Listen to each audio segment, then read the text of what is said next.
Olá pessoal, sejam bem-vindos a um novo vídeo aqui no canal. E hoje eu venho conversar com vocês sobre um dos maiores clássicos da literatura. Então é claro que eu tô falando sobre A Divina Comédia, do Dante Alighieri. Então vamos conversar sobre esse grande livro aqui. Ele não é só grande de tamanho, como também de conteúdo. Gente, eu acho que quando nós pensamos em literatura, ou quem gosta, de estudar literatura, quem gosta de ler livros em geral, com certeza, parado com a Divina Comédia. Pode ter lido ou não, mas com certeza já deve ter ouvido falar. E eu também tô nesse caso, desde quando eu comecei a ler livros, quando eu comecei a me aprofundar nos clássicos, eu sempre vi aí edições da Divina Comédia, pessoas falando sobre o Dante, pessoas falando sobre a obra, e eu sempre fiquei muito curiosa. Mas acima de tudo, eu tinha muito receio de começar a ler. Então eu já quero começar o vídeo aqui falando sobre isso, pessoal. Essa resenha que eu trago aqui pra vocês é a primeira vez que eu leio um livro, né? Então é algo assim, minha total opinião de uma leitora da Divina Comédia que acabou de entrar nesse mundo. Então eu já venho adiantando para vocês que eu acredito, como também diversos críticos da literatura, que só ler uma vez a Divina Comédia eu acho que a gente consegue pegar aí nem 10% do que essa grande obra tem a falar sobre a gente, pra nós, né? Pra gente. Então, a gente já começa por aí, que essa resenha minha vai ser algo assim, bem sincero, bem honesto, e às vezes eu peço até perdão pra vocês, que pode ser um pouco ignorante, porque realmente é muito conteúdo, é um livro assim, bem grande de conteúdo, então vamos lá começar a falar um pouco sobre a Divina Comédia. Pessoal, eu queria dar um ponto principal para vocês, que é começando a falar sobre a edição que eu decidi escolher para ler o livro. Então eu tô com essa edição aqui da editora 34. Essa aqui é só a capinha, né, como vocês podem ver, e tem o livro, ele é separado, né, nos três capítulos. Então eu tenho aqui um livro só pra parte do inferno, depois um do purgatório, que é esse verde, e o último, o paraíso, que é o azul. Então ele vem nessa caixinha aqui, mas o livro é dividido aí nos capítulos. Então eu escolhi essa edição da editora 34, depois de ler vários comentários, vários vídeos, pesquisar bastante. Isso porque eu creio que quando a gente vai ler um clássico, né, um dos pontos principais, sem dúvida, é escolher uma boa edição com uma boa tradução. E essa tradução aqui é do Ítalo Eugênio Mauro, que é direto do italiano. Então isso também é algo muito, muito importante. E falando sobre a edição do livro, eu achei muito legal também, porque antes de cada um dos cantos a gente vai ter uma introdução, como se fosse um resuminho para cada um deles. Isso eu achei muito legal e muito útil, porque a linguagem, né, eu vou falar mais depois, mas a linguagem que o Dante utiliza é é muito difícil para quem está lendo ele pela primeira vez. Então, se você não tem nenhum conhecimento, talvez você vai ler o canto inteiro e vai falar o que esse cara tá falando, sobre quem ele tá falando, aonde que ele tá. Então, com esse resuminho no começo, a gente tem dá para se situar no local, no que o Dante tá falando, e aí sim, depois a gente consegue fazer mais pesquisas com base nisso. Então esse resumo aqui no começo de cada canto eu achei muito, muito bacana, na minha opinião. E também, gente, essa é uma edição com inúmeras notas, tem muita nota. No final de cada canto, né, ele coloca aqui as partes das notas, né, explicando. Então, assim, é um livro muito anotado, que é assim, quase você nem precisa fazer muita pesquisa, porque ele deixa tudo bem explícito aqui com as notas, vocês podem ver, tem bastante. Tem cantos que são tipo 2 páginas só de notas, então é muito legal. E eu acho isso importante, principalmente para quem quem leu a Divina Comédia pela primeira vez, ou mesmo quem já leu, mas assim, é muito legal a gente ter esse acompanhamento, né, com o tradutor, que é a pessoa que, claro, entende muito do que ele está traduzindo. Mas vamos para a obra em si, agora que eu já falei da edição. E recomendo, quem tá com dúvida de qual edição comprar, eu achei essa aqui muito, muito boa, da editora 34. Não é a primeira edição que eu tenho deles, é o primeiro livro deles, eu tenho outros também, e sempre me agradou muito, então já vou deixar aqui a dica para vocês, que eu recomendo sim. Agora vamos falar sobre a história em si, pessoal.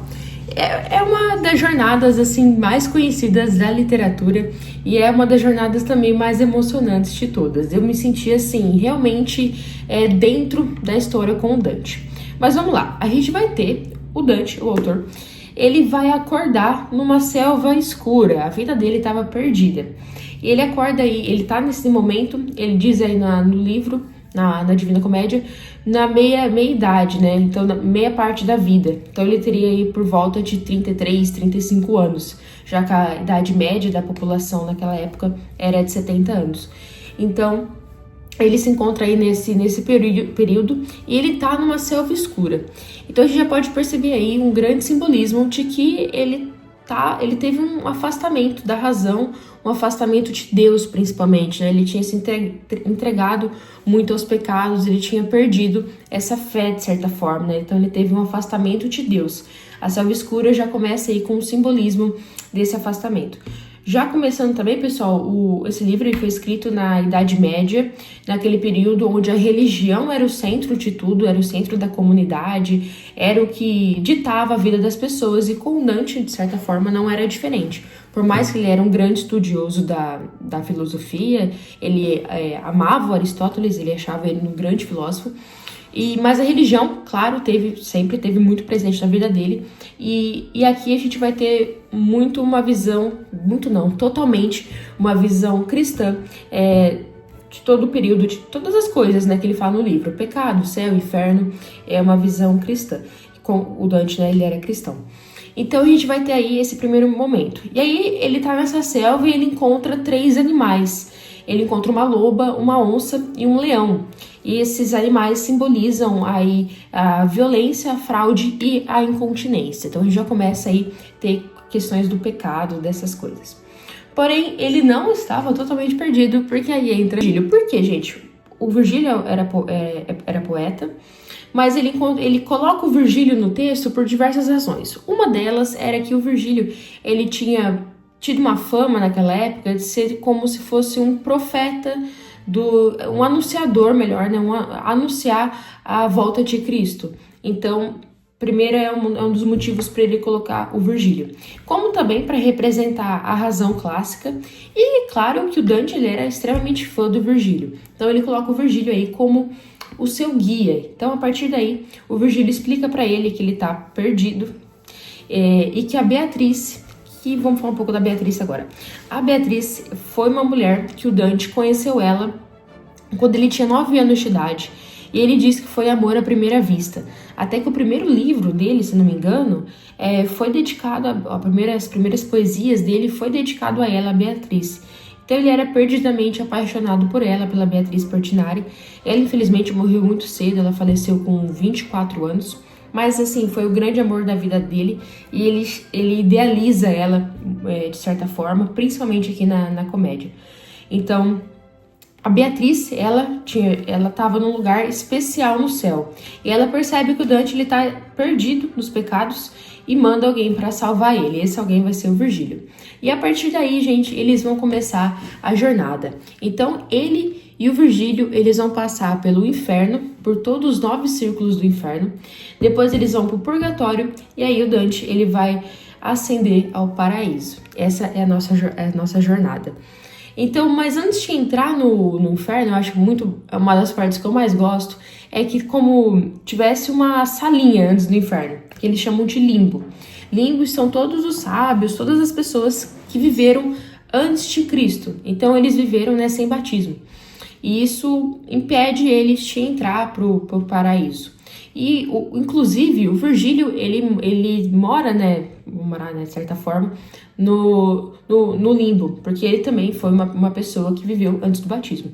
Mas aí ele vai encontrar inúmeras figuras muito sábios da antiguidade, ele vai encontrar o Aristóteles, ele encontra diversos poetas, diversos filósofos aí desse período. E é uma parte que eu gosto bastante, a parte do encontro deles, né? Ele encontrou o Homero também, e aí eles se juntam, né? Eles falam que esses sábios aceitaram o Dante no grupo, e aí eles ficaram, né, um pouco conversando ali.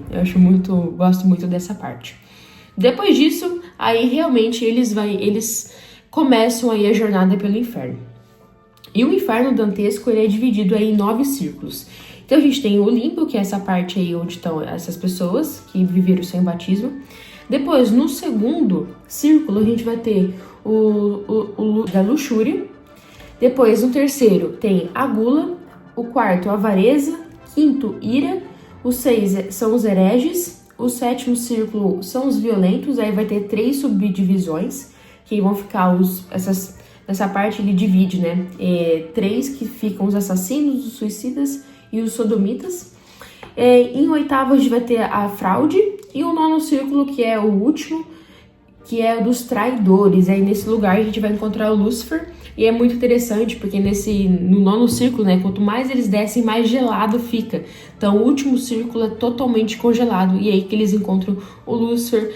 Eu acho que é uma das descrições mais incríveis de todo o inferno. Eu acho essa parte muito legal. Porque o Lúcifer, ele tem três personagens na boca. Ele tem o Judas, ele tem o Brutus e o Cássio. Então, é uma parte muito interessante entender isso. Por que o Dante, né, coloca, tipo, por exemplo, o Brutus e o Cássio junto com o Judas?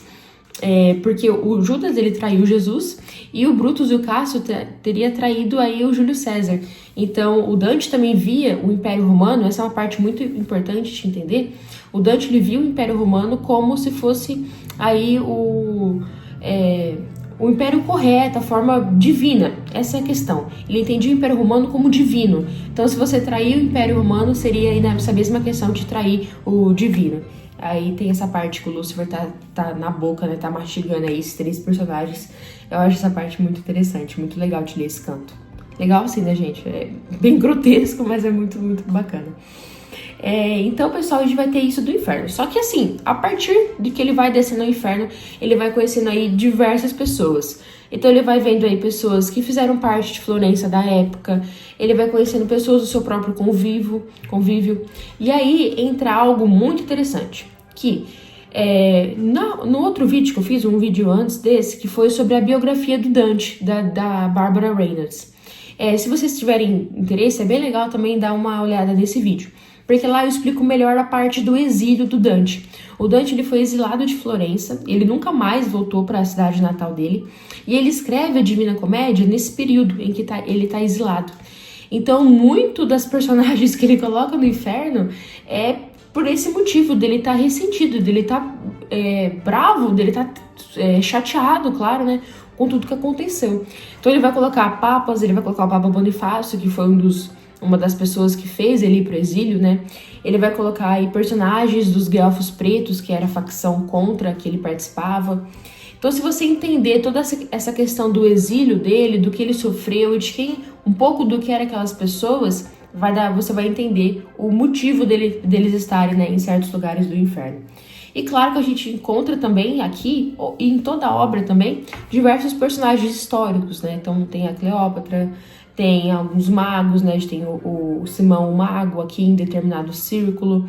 Enfim, nós temos diversos personagens históricos que estão aqui nesse livro, nessa parte do inferno. E aí, eu tô fazendo um aparato geral, tá, gente? Pra também não ficar falando, dando totalmente pra vocês, né, o livro inteiro. Mas aí eles seguem, aí eles saem do inferno, sobe rumo ao céu. E aí eles vão pro purgatório. O que é o purgatório? De forma bem básica. O purgatório é um lugar onde as almas se arrependeram de ter pecado. Então elas devem passar um tempo no purgatório para limpar totalmente esses pecados e aí sim subir ao paraíso. Então esse é o lugar. E aqui no purgatório são 7 níveis. Então, antes disso, a gente tem o antipurgatório, que é o lugar onde as almas se arrependeram segundos antes de morrer. Então, as almas que se arrependeram aí no momento final ficam aí um tempo no antipurgatório. E aí, o purgatório, né, ele é formado pelos 7 pecados capitais. Então, a gente vai ter, de novo, né, os luxuriosos, a gente tem os gulosos, os avaros, preguiçosos, iracutos, os preguiçosos, a ira, invejosos e também os orgulhosos. Então, Em cada um desses círculos, ou né, dessas partes do purgatório, a gente vai ter um determinado tipo de castigo para punir essas pessoas, né, para que elas possam se livrar do pecado.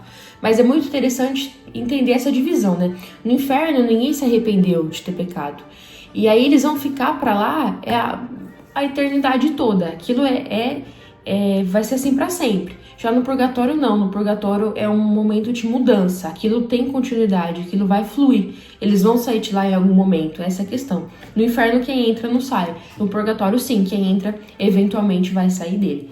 Isso é uma parte muito, muito importante, porque aqui a dor é diferente. É uma dor curativa, de certa forma, né? Tô te curando dos pecados. É bem interessante a gente entender isso no livro, né? Que é algo que eu entendi, que eu pesquisei, né, ao longo da leitura. Duas coisas para falar também. Uma delas é que quando o Dante ele tá entrando aí no purgatório, o anjo, tem um anjo no portão, né, diríamos assim, que ele escreve 7P aqui na testa do Dante, né, representando os 7 pecados capitais. E a partir de que ele vai evoluindo, que ele vai andando pelo purgatório, esses P's, né, são apagados e cada vez mais ele vai se sentindo mais leve. Então aqui, pessoal, também a gente vai ter, assim, diversos personagens históricos, diversas pessoas do convívio do Dante. Tem uma parte muito bonita do purgatório, eu acho uma das partes mais lindas da obra inteira, que é antes deles entrarem, de fato, no purgatório, eles estavam, tipo, numa margem, assim, e aí chega um barco com as novas almas que passariam por esse purgatório. E o Dante encontra um antigo conhecido dele, que era músico, que ele tocava, né? E aí, antes deles entrarem, o Dante pede para ele tocar uma música. E ele toca e eles ficam um momento aí escutando aquela música. E o Dante descreve isso de uma forma sem palavras, né? Não consigo encontrar adjetivos para expressar quão belo ele consegue transformar esse momento. Quem nunca leu e vai ler pela primeira vez, eu acho bacana prestar atenção nessa parte que é realmente, né? Que eu achei realmente muito bonita. Então aí eles continuam. Aí, pessoal, do purgatório tem mais um período aí que eu acho, 2 períodos que eu acho muito interessantes, que é a despedida, um deles, né, é a despedida do Virgílio. Porque o Virgílio, ele não vai acompanhar o Dante pro paraíso, o Virgílio, ele vai voltar para onde ele estava, que era o limbo. Então, a despedida do Virgílio é uma das partes mais emocionantes. Eu achei, assim, o personagem do Virgílio, eu gosto muito dele, do jeito do que ele representa, né? E aí, nesse momento, no final da parte do purgatório, a gente vai ter a despedida dele, ele vai embora. Ele vai embora, assim, sem conversar com o Dante. Quando o Dante percebe que ele foi embora, é um choque tremendo pra ele. Então, essa despedida dele é algo que me marcou bastante. Acho que é um dos meus cantos preferidos. E depois a gente tem, né, o encontro mesmo do Dante com a Beatriz. Porque a partir daí, quando o Virgílio vai embora, agora o guia dele é substituído. A gente vai ter como guia a Beatriz, que foi, né, esse grande amor da vida dele. E aí eles se encontram aí num local que seria que seria o Jardim do Éden, né, que ele fala o paraíso terrestre. Então a gente vai ter esse encontro totalmente alegórico, com muito simbolismo, com muitas partes, para descrever aí a passagem do purgatório para o paraíso. E do paraíso, gente, é a parte mais que o Dante usa mais teologia, mais filosofia, mais simbolismo. É a parte que ele realmente está focado nessa questão da teologia, nessa questão cristã, né? Porque ele vai colocar aí diversos encontros com santos, diversas figuras, né, que ele acreditava que estariam, né, nesse local, nessa parte do paraíso. E também no paraíso tem um outro momento muito interessante, que é quando ele se encontra com o trisavô dele. E esse trisavô dele, que também viveu em Florença, que teria no começo da cidade, da formação de Florença, ele vai falar um pouco pro Dante sobre o exílio que ele irá sofrer e também sobre os motivos, de certa forma, para ele ter escrito a Divina Comédia. Eu acho isso muito, muito interessante. No paraíso também acontece que a Beatriz, a cada vez que eles vão se elevando, tem essa questão, né? O paraíso, ele também é dividido em círculos. Então, o que a gente tem no paraíso? A gente vai ter a terra, aí tem a esfera do ar, a esfera do fogo, aí vai entrar a parte dos céus. Então, a gente tem o céu da lua, o céu de Mercúrio, céu de Vênus, céu do Sol, céu de Marte, céu de Júpiter, céu de Saturno, céu das estrelas fixas e a parte assim mais rápida, o que o Dante descreve, é o Premium Mobile, que é um céu cristalino, aí ele descreve. Depois vai ter o ímpero, a rosa dos beatos e, por último, os 9 círculos angélicos. É toda uma cosmologia que ele cria, né? Isso é muito interessante, muito diferente de tudo que já havia sido feito, né? Ele cria totalmente um cenário, um universo, essa é a melhor forma de escrever, né? Ele cria um universo para falar sobre o paraíso e também para falar sobre os outros. Então, quando eles vão ascendendo esses círculos, a Beatriz vai cada vez ficando mais brilhante, mais bela, até o momento que o Dante não consegue nem olhar direto para ela. Então, pessoal, no final do Paraíso a gente tem um dos fechos mais incríveis de toda a obra, né? Que é toda a questão, né? O Dante, ele tá subindo os círculos com a Beatriz. Então, o que a gente espera? Que ele encontre o divino, que ele encontre o Criador, que ele encontre Deus. E será que isso acontece? Vai acontecer, né? Não é spoiler, né? Porque é spoiler de um livro escrito em 1300, então acho que não é considerado spoiler. Mas ele encontra a Trindade por meio de círculos, né? Ele vê 3 círculos, assim, um em volta do outro, com uma luz. E essa é a parte máxima do paraíso, a parte máxima da obra. É o desfecho, né? Então, assim, isso representa toda a jornada do Dante, o fechamento da sua jornada. Pessoal, eu quis falar para vocês tudo isso, só para ter mesmo um aparato de toda a parte da comédia, e a partir disso, né, eu também ir comentando. Fora isso, outras questões que eu achei muito bacana no livro, da gente pensar e da gente avaliar. Uma delas é a forma como o Dante ele faz o uso da linguagem, porque em alguns momentos do Paraíso, até ele próprio diz que não existe na linguagem ainda uma forma de expressar o que ele estava sentindo. E isso, em vários momentos, a gente percebe a habilidade dele de, mesmo de não conseguir encontrar palavras para expressar, ele, mesmo assim, o faz de certa forma, né? E toda essa habilidade dele. Tanto que ele escreveu o livro, isso é muito interessante também, que tá no meu outro vídeo, né, da biografia, ele escreveu o vídeo no dialeto toscano, não em latim. Latim era considerado aí a língua erudita da época, e ele não escreve o livro em latim, ele escreve nesse dialeto toscano. O que é interessante a gente pensar também, né, porque, por exemplo, assim, hoje em dia, nós temos, né, a maioria das pessoas, eu tenho, essa questão de achar o livro difícil, né, a linguagem do livro ser difícil. E você percebe que acho que a intenção do Dante nem era tão essa, né, porque se fosse de ser cada vez mais um linguajar requintado, ele teria escrito em latim, primeira coisa, né. É sobre a forma, tem um certo momento que o Dante, ele vai reconhecer os pecados dele, né. Tem um certo momento no Purgatório que ele tá, se eu não me engano, na parte dos invejosos, em que ele faz, no verso ele fala assim, como se fosse assim, eu sei que nesse círculo eu não vou ficar muito tempo, mas já nos círculos dos orgulhosos, eu sei que lá, entre aspas, né, lá eu pagarei meu pecado. Então eu acho muito bacana essa parte que ele se reconhece mesmo, né, como um pecador, e até sabe, né, o pecado que ele seria aí, que ele teria que pagar, né. Mas de certa forma, gente, eu queria, o meu intuito desse livro era explicar para vocês sobre o que eu achei do livro, toda essa parte, né, falar um pouco sobre o inferno, sobre o purgatório e o paraíso, falar um pouco sobre cada um deles, explicar o que eu entendi. Mais uma vez, essa foi a primeira vez que eu li a Divina Comédia, eu tenho certeza absoluta, né, eu quero até ser bem redundante aqui com vocês, que eu nem 10% do que o livro inteiro que o livro fala, eu consegui entender, porque são muitas questões. E é outra coisa que eu tinha medo, né? Eu tinha medo de 2 coisas antes de ler o livro. Primeiro, de eu achar ele chato, que ainda eu tenho um pouco dessa questão de, às vezes, pegar um livro clássico, antigo, e falar, nossa, vai ser chato. Então, eu tinha muito esse medo. E segundo, de não entender nada. O primeiro não aconteceu. Vou falar aqui que eu achei muito divertido de certas partes. Não era pra ser, mas eu achei em alguns momentos. E assim, eu achei uma jornada épica, muito interessante, nem um pouco cansativa, nem um pouco chata. A parte do inferno é a que eu mais gostei. Gosto muito de toda a jornada do Dante pelos 9 círculos. Então eu não achei o livro chato. Difícil, um pouco. Então, como eu disse, a minha edição ajudou bastante. Cada canto que eu li, eu tentava pesquisar.